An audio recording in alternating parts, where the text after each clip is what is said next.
is acting up a bit, and your constant shouting at me isn't helping it any. I don't need to pay you to tell me my heart is acting up. What I want to know is, how much time have I got?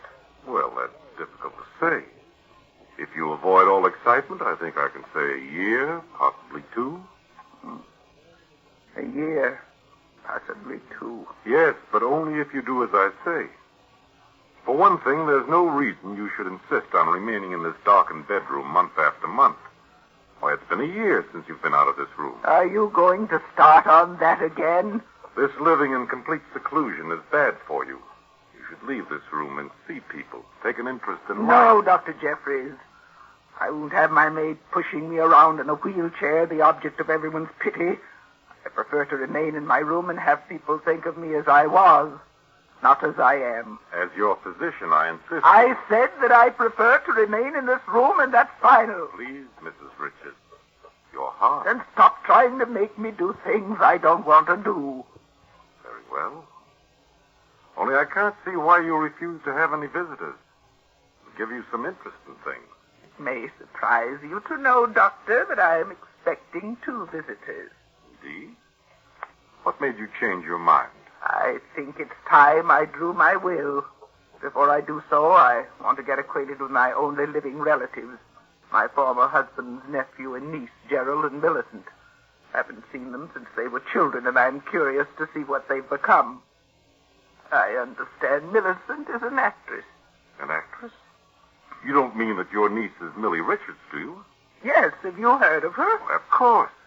She's one of Broadway's leading actresses. I saw her in a play recently and thought she was excellent. She probably drinks and smokes and has been married 6 times. I'm afraid I don't know anything about that. Before I draw up my will, I intend to learn everything about her and her brother Gerald. He's 22 and probably never worked a day in his life. Aren't you being unfair, judging them before you've even seen them? Oh, perhaps. But I'll give them both every opportunity to prove they're worthy of the Richards fortune. They said they'd be here in time for lunch. They should be on their way now.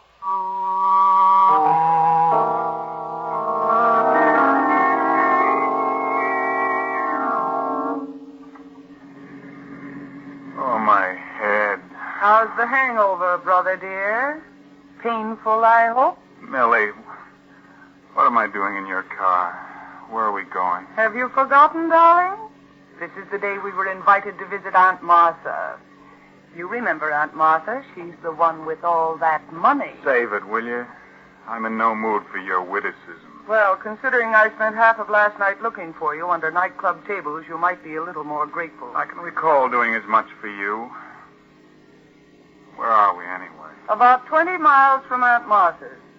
Oh, my head. What a night. Yes, wasn't it, darling? Everywhere I went looking for you, they gave me IOUs you'd left behind.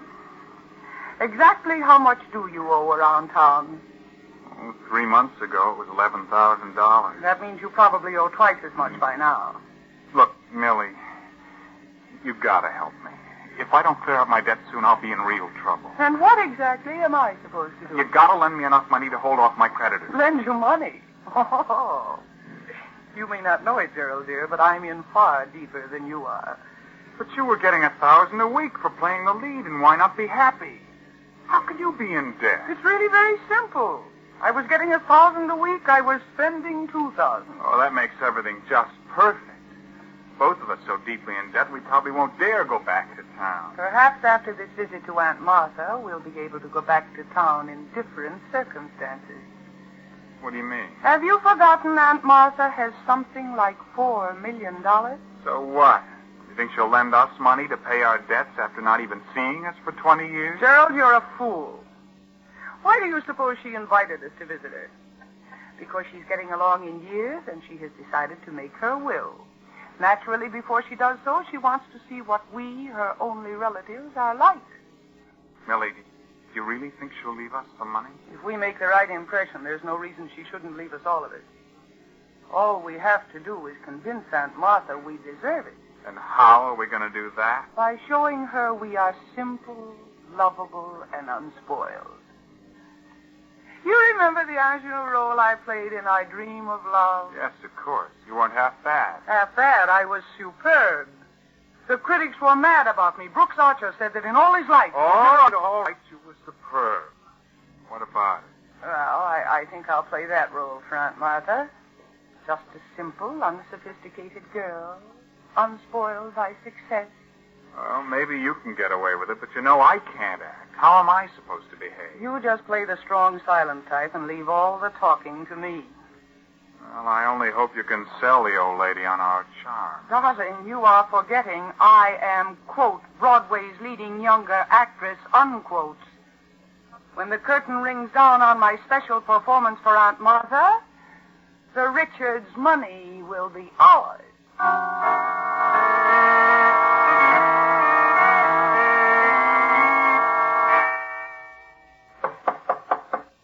Come in. Miss Richards and Mr. Richards are here, madam. Will you see them now or later? I'll see them now, Philip. Yes, madam. Mrs. Richards will see you now. Thank you, Philip. Come in, Mildred Gerald. Well, it's been a good many years since we've seen each other, hasn't it? Yes, it's been a long time, Aunt Martha. Yes, I've been meaning to call on you for ever so long, Aunt Martha. But my work has always interfered, and just at the last moment. Well, what finally brought you here? Well, when you said in your letter that you weren't feeling well, I simply couldn't stay away. I'm very touched. Of course, the fact that you might get an inheritance has nothing to do with it. Why, Aunt Martha, what a thing to say. I'm not like that. Of course she isn't. Millie doesn't need money. She's one of the finest actresses on Broadway. So I've heard. And what do you do for a living, Gerald? Oh, Gerald works for a Wall Street firm, Aunt Martha. Yeah. He works so hard. They pay him so little. I seem to remember that Gerald's father left him a sizable inheritance. What became of it? The inheritance? Oh, that was lost in poor investments. Yes. I see. I'm afraid there's a good deal about you two I don't know. Well, I haven't done very much, and I haven't gotten very far, Aunt Martha, but Millie's really been a credit to the family name. Everyone's heard of her. Notoriety is hardly a guarantee Why, of Aunt worth. Martha. Now, see here. I want you two to be my guests for a week. Frankly, I want to know what you're like before I decide how to draw up my will. Yes, of course, Aunt Martha. But I hope you'll take care of yourself so you will live for years and years. Thank you, Millie. Now I must ask you to leave me. I'm a bit tired. Why, certainly, Aunt Martha. Of course, Aunt Martha. We'll talk some more tomorrow. I'm glad we're out of there. She stares at you as if she could see right through you. The room's so dark it was hard to see her. But you can tell she can't last much longer. The main point is, did she fall for a little act?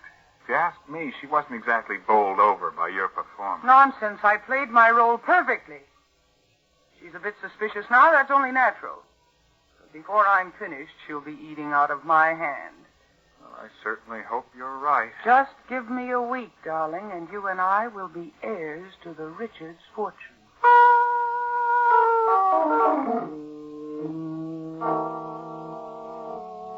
A week passed.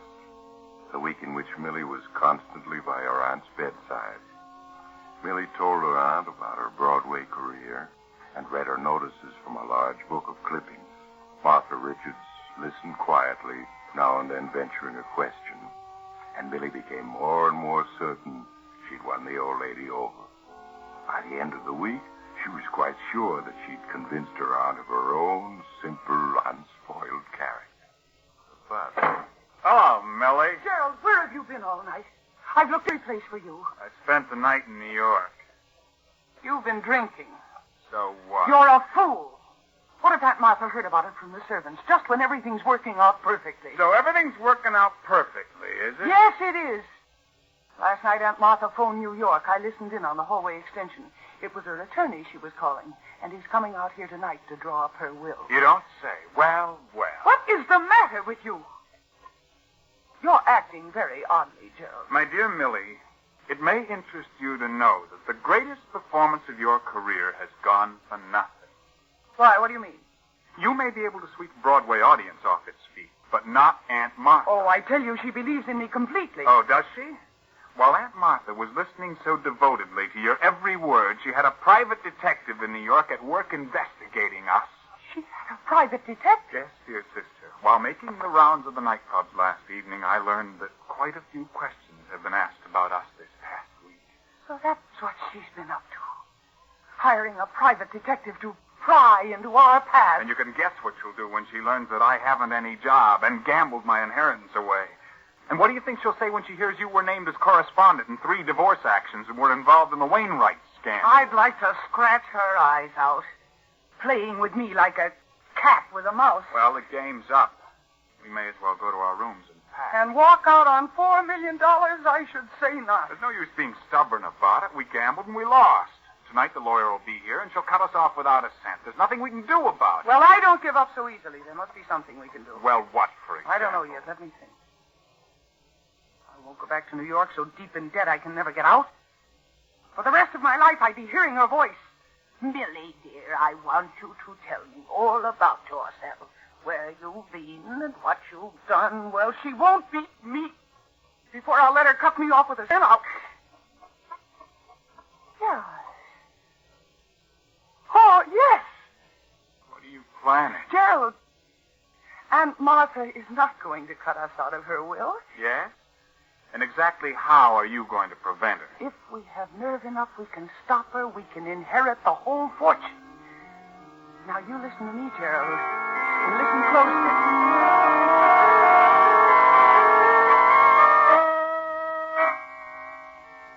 As Millie explained her idea to Gerald, his face whitened, but she scornfully beat down all his objections, and in spite of his fears, in the end, he agreed to do as Millie suggested.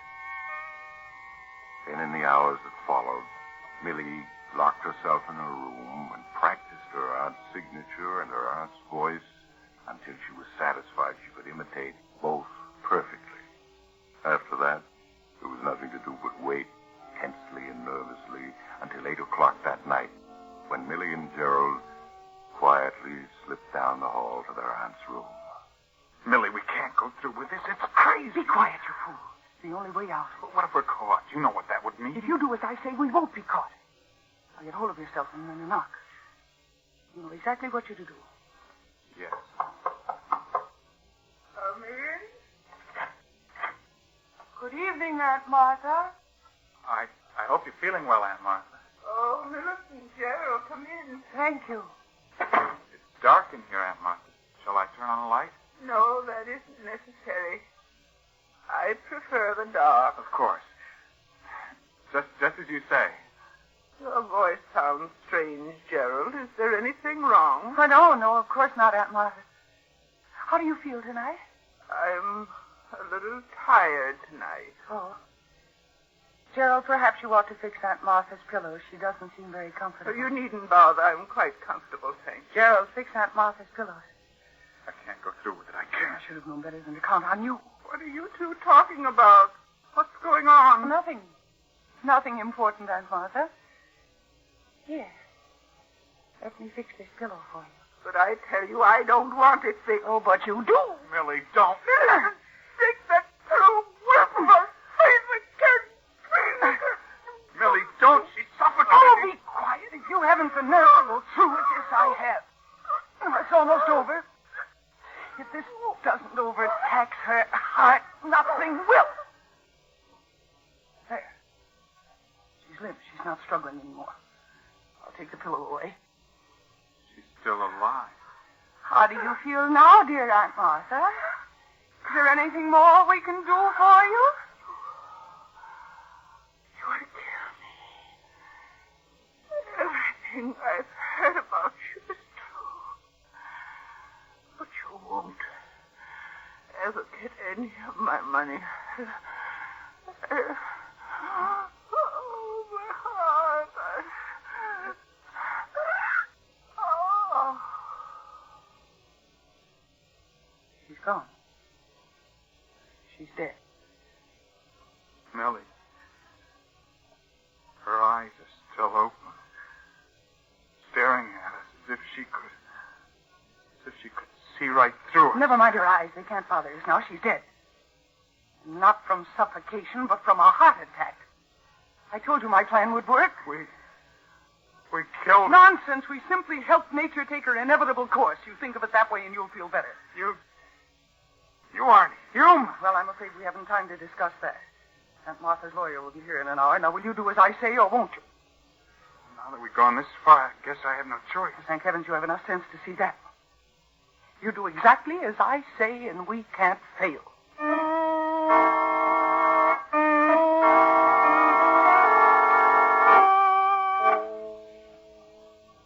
Millie, the car just stopped in front of the house. Must be that lawyer, Jordan. No. Certainly is punctual. Are you ready for him? No. I need a little more shading under the eyes. Millie, hurry. You'll be here in a minute. I've never been late for a curtain yet, and I won't be late for this one. There. Now, you help me on with Aunt Martha's bed jacket. All right, here you are. There. No.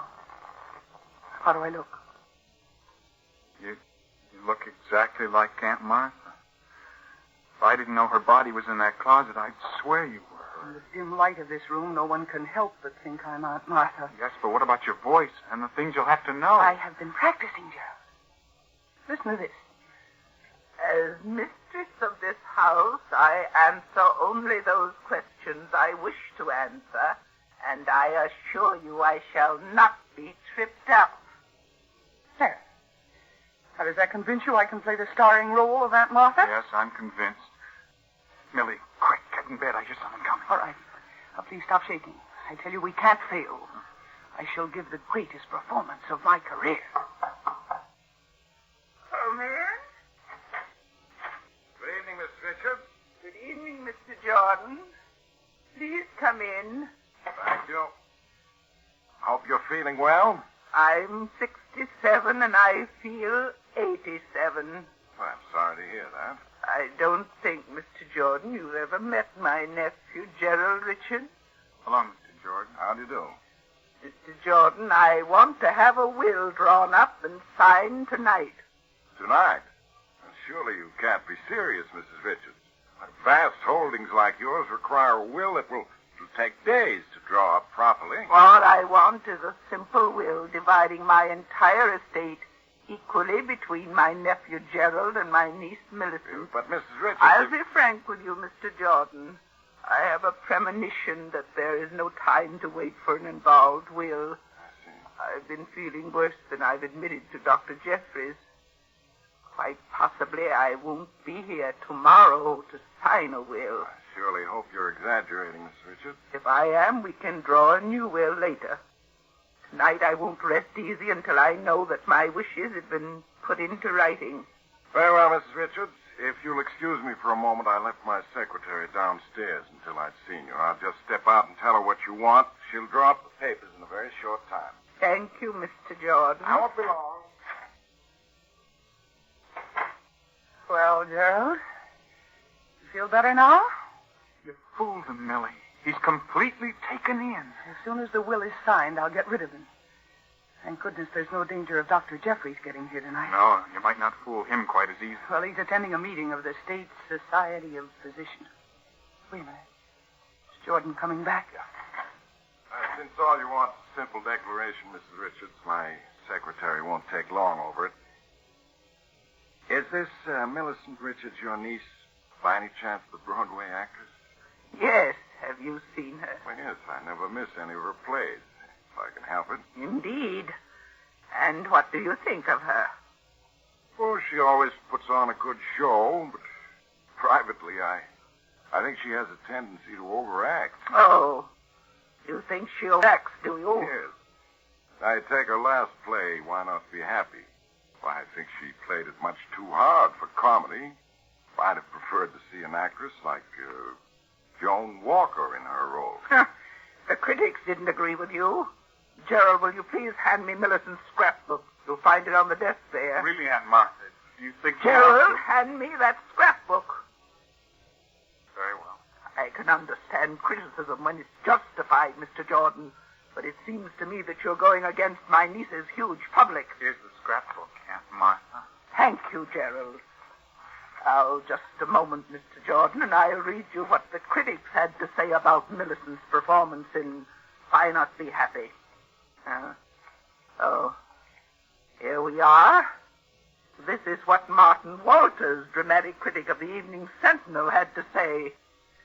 Rarely in 30 years of theater going has this reviewer seen such a fine flair for comedy as was displayed last night by Millicent Richards in her new hit, Why Not Be Happy. And that, Mr. Jordan, is the opinion of one of the best critics in the country. Well, I may be wrong, Mrs. Richards.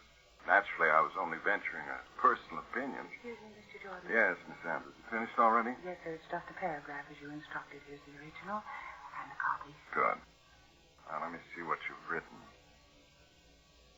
Mm-hmm. Yes, perfectly straightforward. Everything in order. Now we need witnesses. Miss Andrews will do for one, the butler for the other, if he's handy. He's just out in the hall. I'll get him in, Aunt Martha. Thank you, Gerald. Now, Mr. Jordan, you are sure this will is going to stand up in court? Oh, yes, Mrs. Richards. But if it's probated, it'll certainly leave a good many unsettled problems to your heirs. I'm sure they'll be able to handle them. Oh, Phillips. Yes, madam. I want you to witness my will. Certainly, madam. Give me the will, Mr. Jordan, and a pen. Now, Thank you. Now I sign here. right at the bottom, Mrs. Richards. There. Now the carbon copy. There. Now I feel better. That does it, except for the witnesses. Phillips, will you sign here? And here, please. Certainly.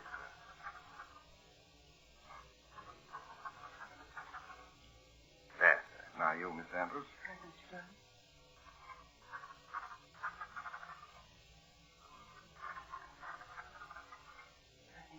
Excellent. Your will is signed and witnessed, Mrs. Richards. Oh, I'm glad. It wasn't too late.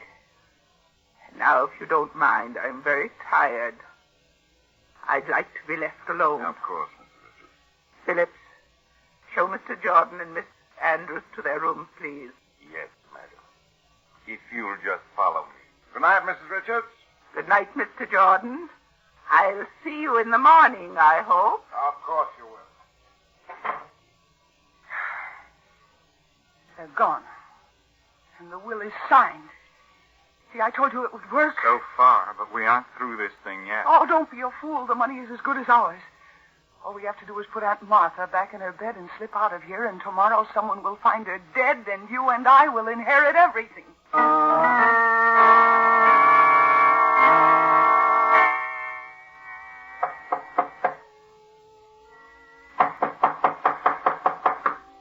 Mrs. Richards. Mrs. Richards, Dr. Jeffries is here.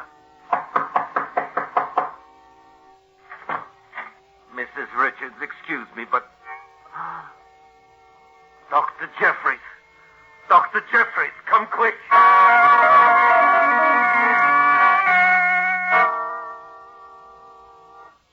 But it's so dreadful.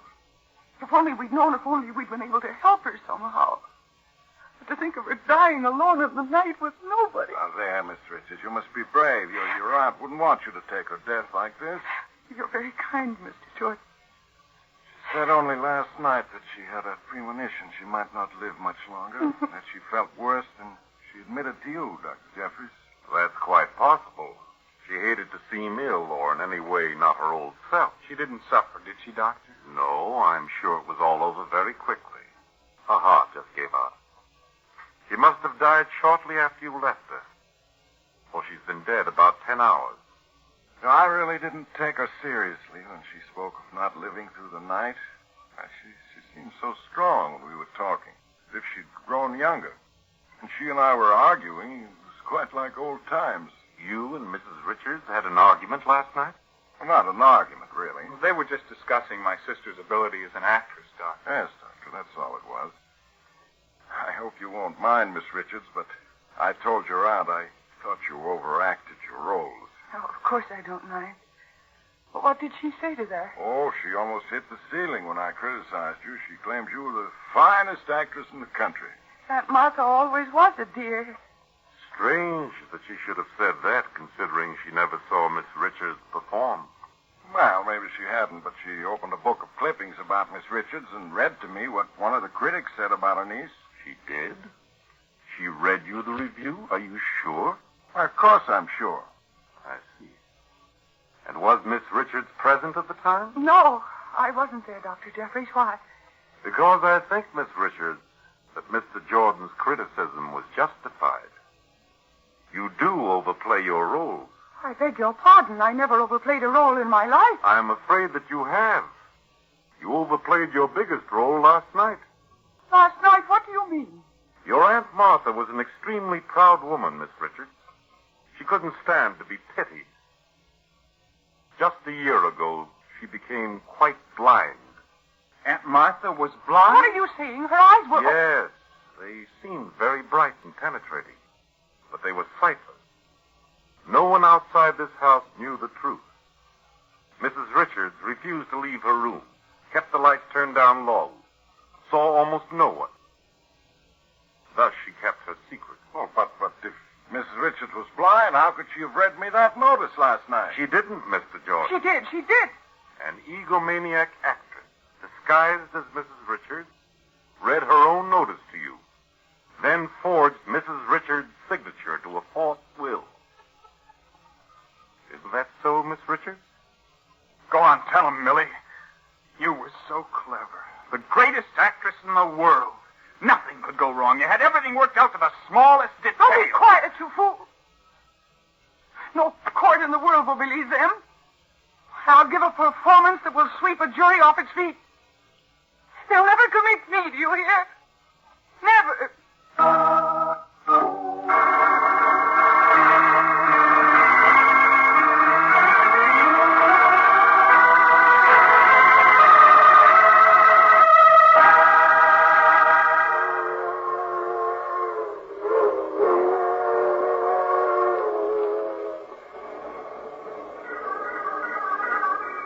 This is the mysterious traveler again.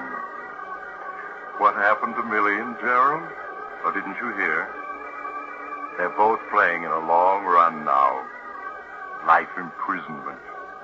The critics thought Millie's performance at the trial was superb, but the jury disagreed.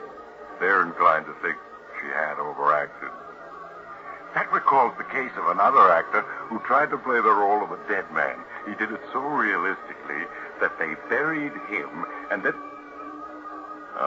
you have to get off. These were Maurice Tarplin, Mercedes McCambridge, Gladys Thornton, Martin Wolfson, and Jimmy Lipton. Original music was played by Paul Taubman. Engineer Alfred King. Sound Walt Schaefer. The Mysterious Traveler is written, produced, and directed by Robert A. Arthur and David Cogan.